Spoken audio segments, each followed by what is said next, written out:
Irby at Orby presents Irby Audiobooks, classic stories for the whole family, young and old.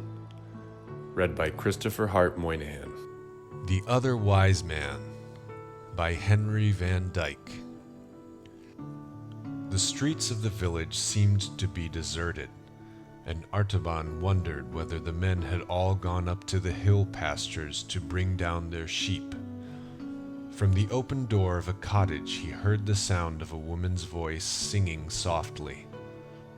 He entered and found a young mother hushing her baby to rest.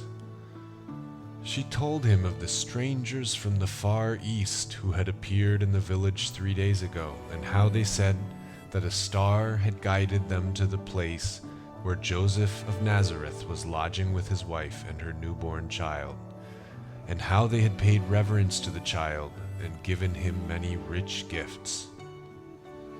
But the travelers disappeared again, she continued, as suddenly as they had come. We were afraid at the strangeness of their visit. We could not understand it. The man of Nazareth took the child and his mother and fled away that same night, secretly, and it was whispered that they were going to Egypt. Ever since there has been a spell upon the village. Something evil hangs over it. They say that the Roman soldiers are coming from Jerusalem to force a new tax from us, and the men have driven the flocks and herds far back among the hills and hidden themselves to escape it. Artaban listened to her gentle, timid speech, and the child in her arms looked up in his face and smiled, stretching out its rosy hands to grasp at the winged circle of gold on his breast.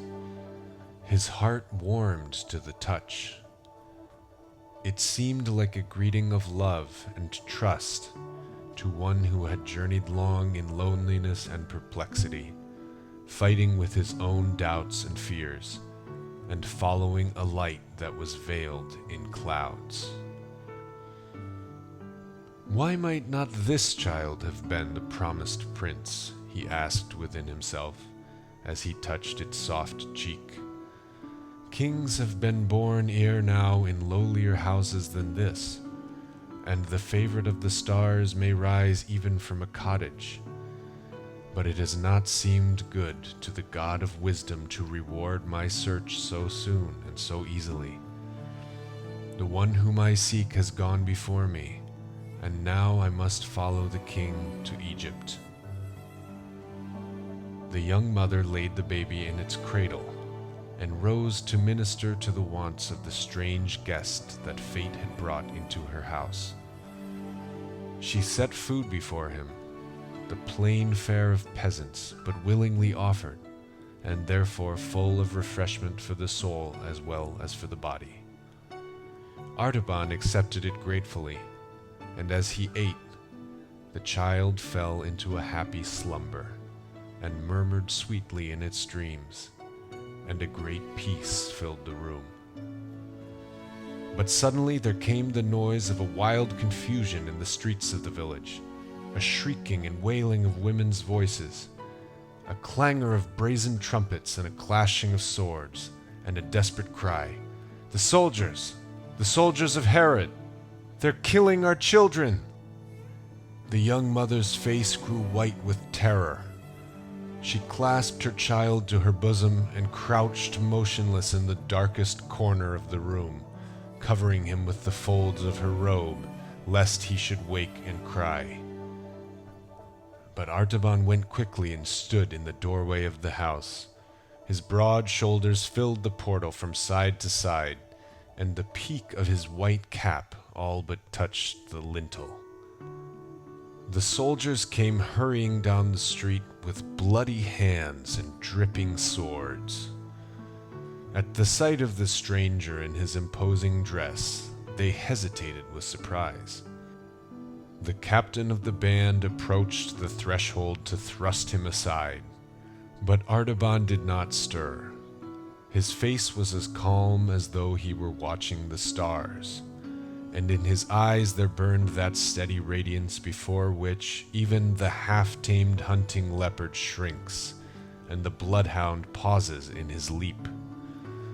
He held the soldier silently for an instant and then said in a low voice, "I am all alone in this place, and I am waiting to give this jewel to the prudent captain who will leave me in peace."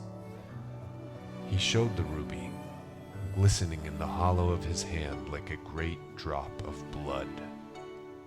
The captain was amazed at the splendor of the gem. The pupils of his eyes expanded with desire, and the hard lines of greed wrinkled around his lips. He stretched out his hand and took the ruby. "March on," he cried to his men. "There is no child here. The house is empty."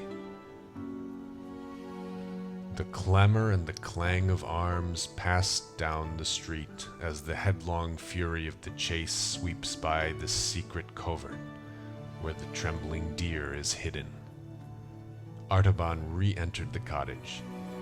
He turned his face to the east and prayed, "God of truth, forgive my sin. I have said the thing that is not to save the life of a child, and 2 of my gifts are gone. I have spent for man that which was meant for God. Shall I ever be worthy to see the face of the king?" But the voice of the woman, weeping for joy in the shadow behind him, said very gently, "Because thou hast saved the life of my little one, may the Lord bless thee and keep thee. The Lord make his face to shine upon thee and be gracious unto thee. The Lord lift up his countenance upon thee and give thee peace." Thank you for listening to this Irby Audiobooks presentation of The Other Wise Man. Please subscribe to our channel for more classic stories of faith presented by Irby at Orby Communications.